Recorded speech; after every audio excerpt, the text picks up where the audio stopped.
I locked myself in the cell, then threw the key out right away. My colleague found me staring at the window. He told me not to do anything stupid, but I still said those words I shouldn't have said. I want to go out.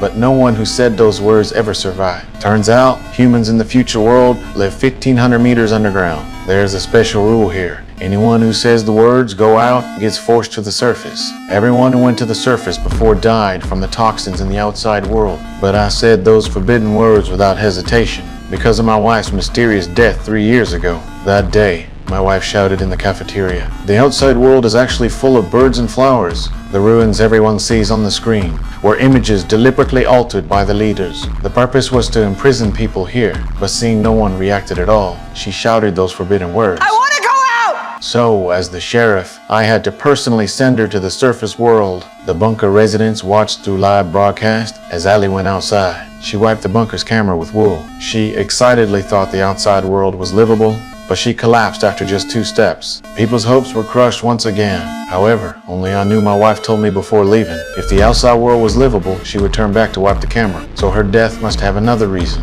To find out the truth, I also said I wanted to go out. So the mayor put me in a protective suit and sent me out. I walked up the long stairs to the surface world, but when the bunker door opened, I was deeply shocked by the outside world. The surface world was really like my wife said. Even birds were flying in the sky. I desperately wanted the people in the bunker to know the truth, so I ran back to the bunker camera with all my might, wiped the dust off with wool. However, on the bunker's big screen, it showed the opposite scene. What people saw was me also in that wasteland. As I walked step by step toward my wife's body, I also felt dizzy. I suspected the real toxins might be hidden inside my protective suit, so I took off my helmet. But my physical condition was already very poor. Soon I collapsed next to my wife. The hope of surviving outside was crushed once again, and only one woman realized my taking off the helmet before dying must have had a reason.